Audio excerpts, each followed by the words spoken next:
Saudações aos irmãos tripulantes desta nave mãe chamada Terra. Hoje o tema que eu vou tratar neste canal vai ser sobre canalização, sobre a mente, sobre frequências. O que me levou foi que no dia 27 de fevereiro, por volta das 20 horas, eu resolvi fazer uma vigília na praia de Uruaú, por volta das 20 horas.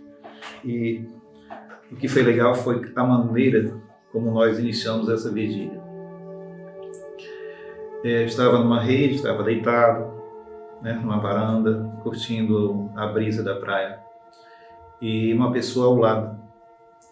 E de repente eu fiz a seguinte indagação: eu vou agora pôr em teste como realmente a mente, os pensamentos, a frequência que nós emitimos vai muito distante e que existem pessoas que captam essas ondas. Aí então, aleatoriamente, eu pedi para que um ser viesse ao nosso encontro. E passaram-se uns 2 minutos, esta pessoa que estava ao lado começou a descrever detalhes sobre o solo lunar. Eu perguntei: como é que você sabe desse detalhe? Ele disse: não é porque existe um ser neste momento ao nosso lado que ele está me dizendo tudo. E eu comecei a rir. Aí eu fiquei puxando a conversa sobre temperatura, sobre o frio, sobre o solo lunar, sobre base. E ela respondendo e dizendo que era por intermédio dele. Então depois eu resolvi parei a comunicação, e resolvi ir para a praia, porque lá essa casa ela fica próxima à praia. E nós nos deslocamos até a praia. E quando chegamos lá, nós continuamos com o processo de canalização, de comunicação com esse ser. Foi bastante demorado, nós conversamos por mais de 1 hora, tratando diversos temas. Que dentro alguns temas era sobre a existência de bases que eles operavam aqui na Terra. E como eu estava naquele local, que fica no litoral norte do estado, a 130 quilômetros, na cidade de Beberibe, aqui no nosso estado do Ceará, e eu comecei a perguntar se realmente existiam algumas bases e como é que eles operavam. Eu sei que por mais de 1 hora nós conversamos sobre muitos assuntos. Então vou dar aqui alguns detalhes sobre alguns temas. Bases. Eles possuem bases no fundo do mar, em todo o litoral do Brasil. Então eles dividem essas bases em setores para que esses seres, essas pessoas, esses extraterrestres, eles começam a fazer pesquisa apenas no litoral. Eles têm um limite X do litoral até o interior. E, de acordo com os tipos de pesquisa, eles dividem as bases. As bases têm de 100 a 150 pessoas, E eles operam com naves também. As naves ficam baseadas nessas bases, eles saem do fundo do mar e às vezes eles vêm fazer os trabalhos científicos deles. Ou seja, eles podem fazer abduções de pessoas, podem fazer coletas de minerais, estudar o solo, a fauna e etc. E numa da conversa também eu perguntei se eles tinham base na Lua. Eles disseram que tinham base na Lua, mas bases não fixas, bases móveis. Ou seja, quando esse termo base móvel significa naves de grandes extensões. Disseram também que tinham base em Marte, também base não fixa, bases móveis. E o que me chamou mais a atenção também, para a descontração, eu perguntei se tinham mulheres a bordo de suas naves. Eles disseram que não. As naves que eles operam apenas homens. No mínimo 2 tripulantes e no máximo 6 tripulantes, cada qual nas suas funções. Tem um comandante e o restante tem várias funções, Tem um comandante, tem o pessoal encarregado da navegação, sistema de armas, tem os cientistas a bordo eles dividem as missões. E eu perguntei qual era a missão dele, a função dele a bordo. Ele disse que era a função de comunicação no momento em que as pessoas pedem para fazer contato com eles, ou então no momento em que eles querem fazer os contatos. Aí eu perguntei qual o motivo que ele estava ali fazendo contato com a gente. E ele disse: não foi você que chamou? Aí aquele me despertou, eu já tinha esquecido que eu tinha chamado ele mentalmente. E ele captou a minha mensagem mentalmente e veio, né, para falar com a gente.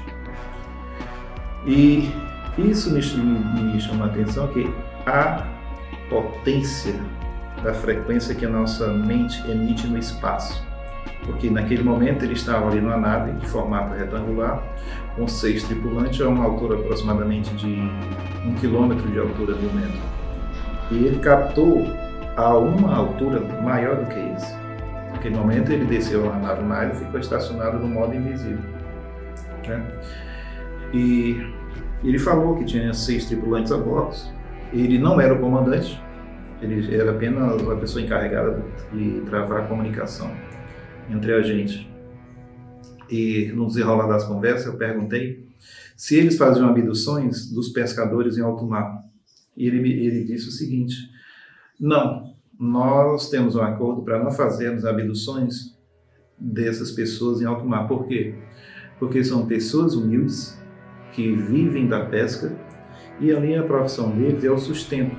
E caso a gente vá fazer esse tipo de procedimento, pode ser traumático para eles e eles não irão mais pescar e vai causar um prejuízo. Né? Então esse foi o motivo que alegou. Mas eles preferem fazer os estudos nas pessoas no litoral, em terra firme, né? Porque aí vai causar um problema muito grande para esses pescadores. Eu já pesquisei em praticamente todo o nosso litoral do estado de Ceará. Eu até o momento não vi nenhum relato desses seres fazendo abdução com esses pescadores em alto mar. Quando muito eles fazem, eles se apresentam ao longo, passam por cima, muito alto.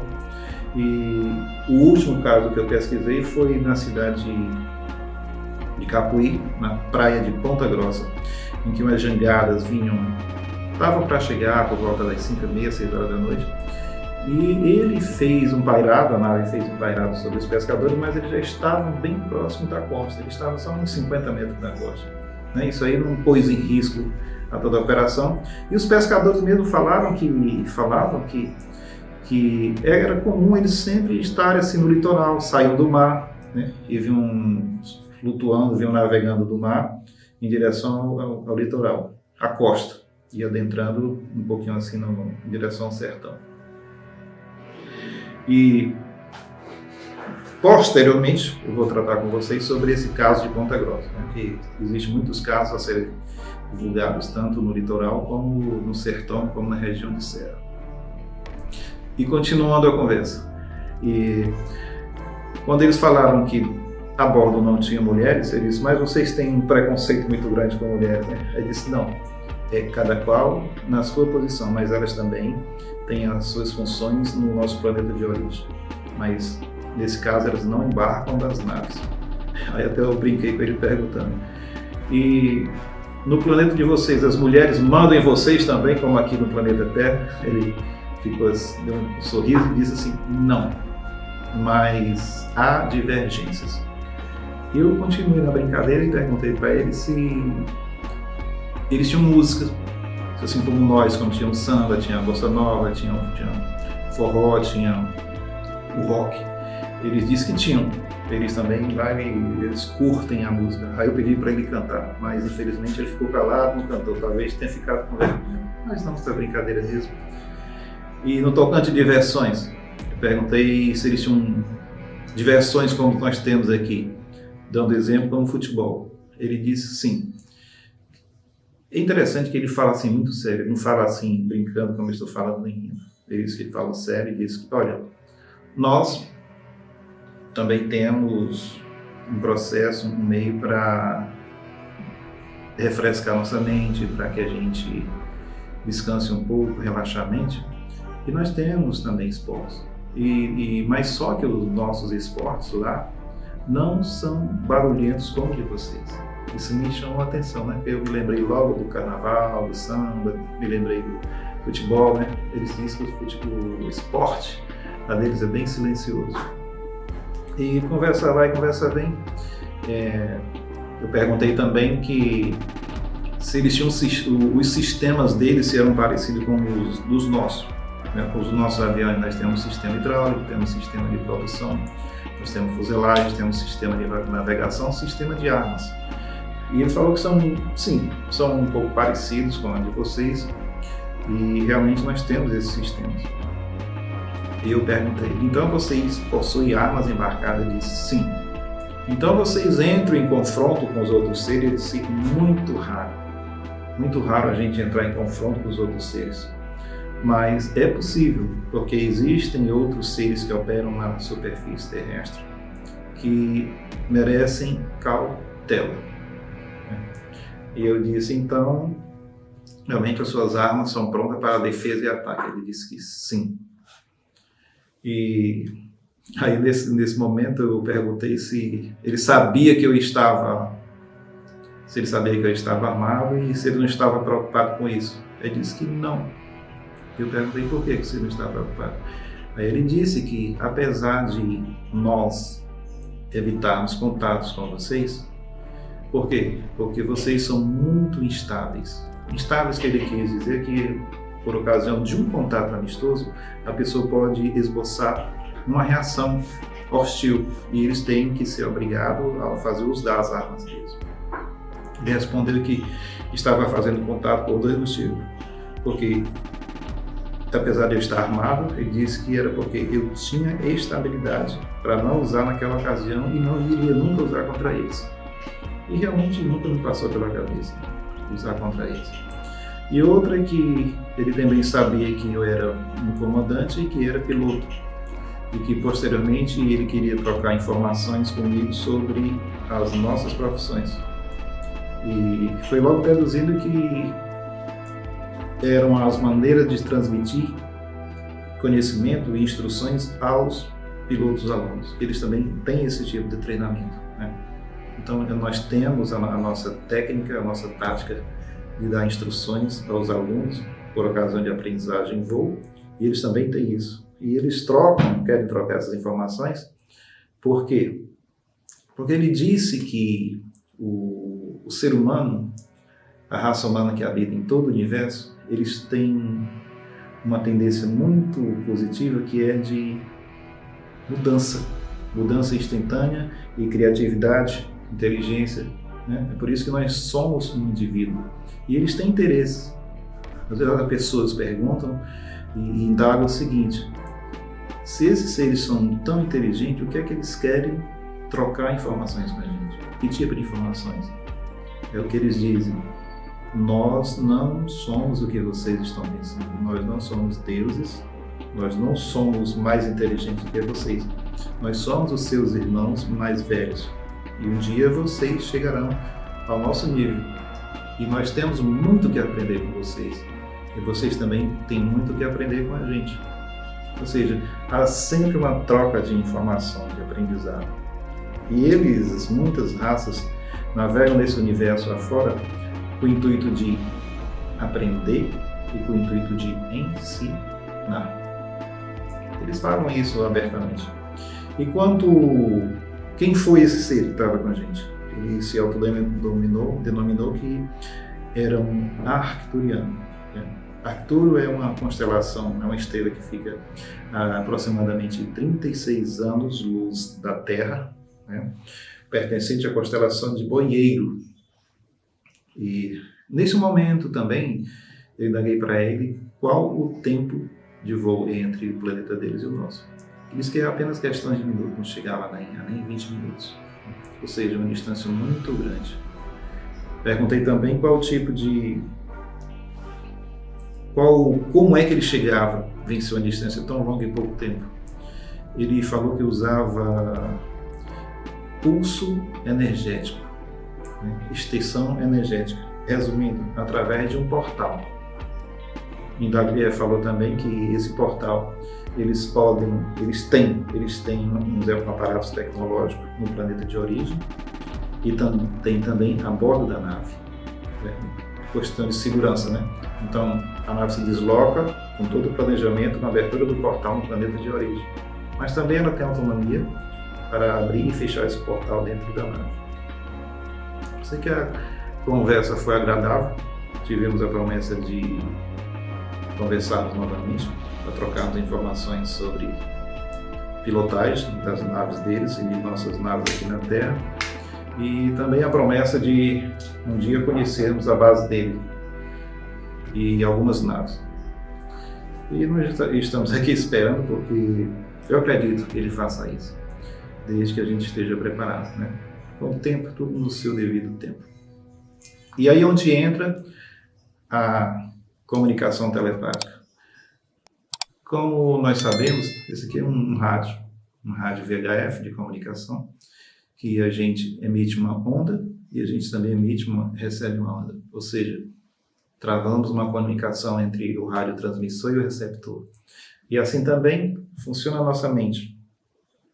Muitos não acreditam que a canalização funciona, que a canalização não existe, mas existe. Por vários tipos de comunicações que já tivemos com esses seres, eu fiz vários testes comprovando a autenticidade da canalização, né? A metodologia bem simples de você comprovar isso é você fazer perguntas de alto nível tecnológico para o canalizador e ele responder com as respostas adequadas, sendo o canalizador uma pessoa de um nível primário ou de segundo grau que não entenda nada de tecnologia em aviões, em foguetes, ou então naves ou astronomia. Então isso é uma prova de que realmente a comunicação está sendo feita entre esses seres, o canalizador e o coordenador e o agente que vai indagar sobre as perguntas, fazer as perguntas de interesse, né? Mas como é que funciona a canalização nesse caso? Você está meditando, você está deitado na sua cama, você está pensando em alguma coisa e aciona um desses seres. Olha, neste momento eu gostaria de fazer contato com um ser extraterrestre, uma pessoa boa, que viesse até mim e me respondesse algumas perguntas. Então, neste momento, a sua mente, como este rádio, ela emite uma frequência, uma onda no espaço e ela vagueia muito longe. Ela vagueia que você nem imagina, pode ir a outras galáxias, ela pode ir a qualquer planeta desse nosso sistema solar.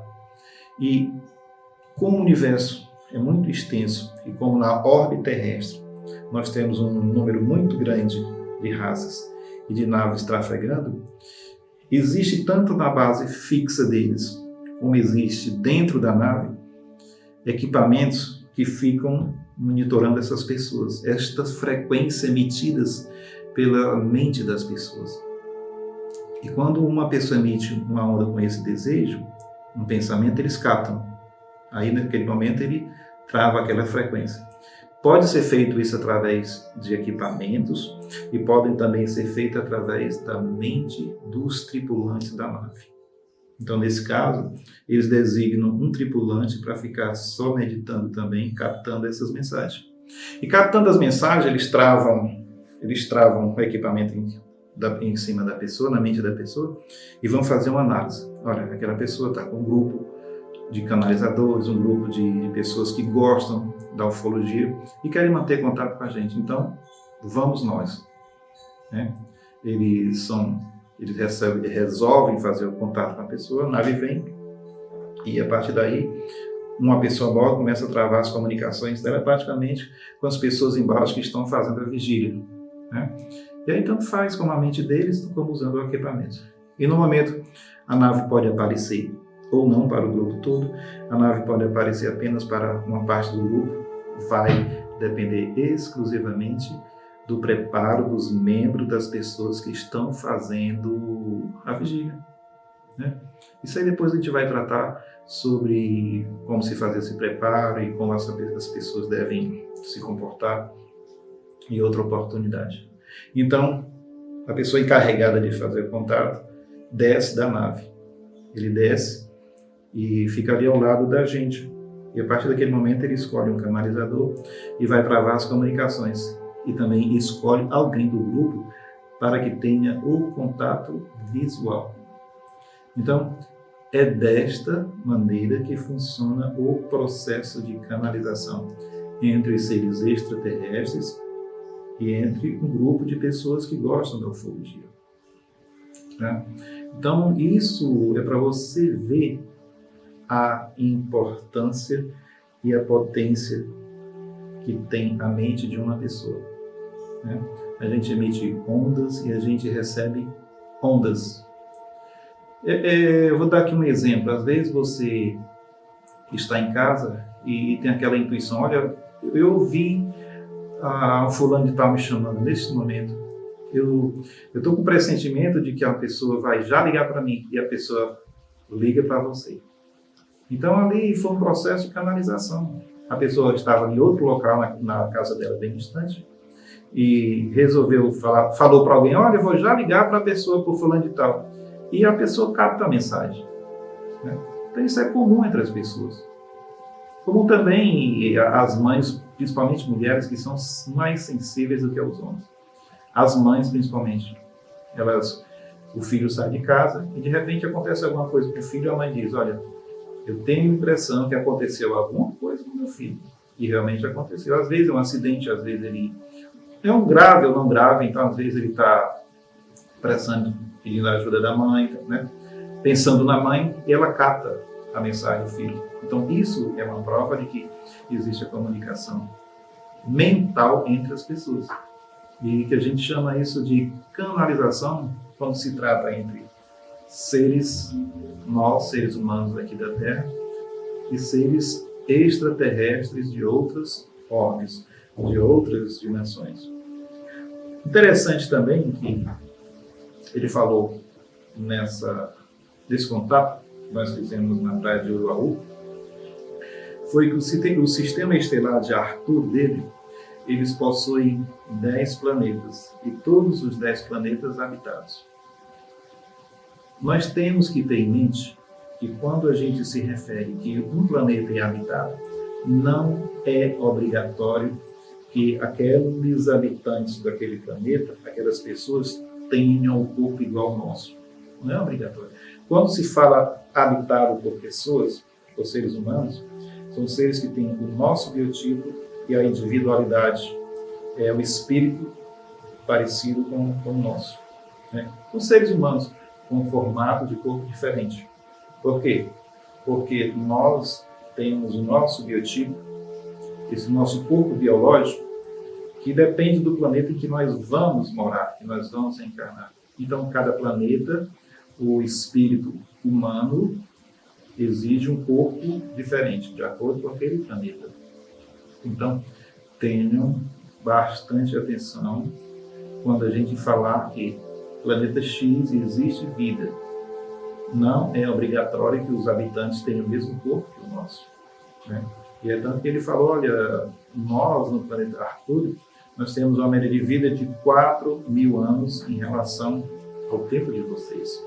Mas eles também não passam pelo processo de morte. Eles já estão bastante evoluídos. Apenas eles trocam o corpo biológico. Outra pergunta que eu também fiz para ele foi sobre o processo de reencarnação. Se eles tinham gerenciamento deste processo de reencarnação no planeta Terra. Ele disse que não, que são outros seres encarregados deste processo, mas que eles também mantêm a interação com eles. Imagine você que nós habitantes aqui do planeta Terra, nós temos a interação com estes seres, nós temos interação com seres da órbita espiritual, em cidades astrais, né? E imagine você, esses seres que têm um nível espiritual e tecnológico 4 milhões mais adiantado que a gente, 1 milhão, 2 milhões. Então, esses seres, eles têm o dom, têm o poder e a tecnologia de acessarem muitas e muitas dimensões, muitos e muitos planetas. Né? É uma coisa que a gente fica assim pensando, imaginando que é coisa de filme, é coisa de invenção, é coisa de cinema, né? Mas não, isso é uma realidade. pelos meus estudos, eu cheguei à conclusão que isso é uma realidade. E aos poucos a gente vai arranjando uma maneira de provar não, de mostrar, né, para vocês que isso é uma realidade. Mas o que é que eu aconselho? O ideal é que busque você mesmo provar esta realidade, né? Quando você passa pela mesma experiência que a gente passa e você sente que aquilo é real, aí sim, aí você vai começar a ter uma vida melhor, vai pensar a entender de onde você veio, vai passar a entender o que é que você está fazendo aqui e depois para onde é que você vai. Você vai vencer muitos paradigmas, você vai também aprender a interagir com seres extraterrestres de mais variadas raças e também com seres espirituais de outras dimensões, porque isto é uma realidade e isso existe.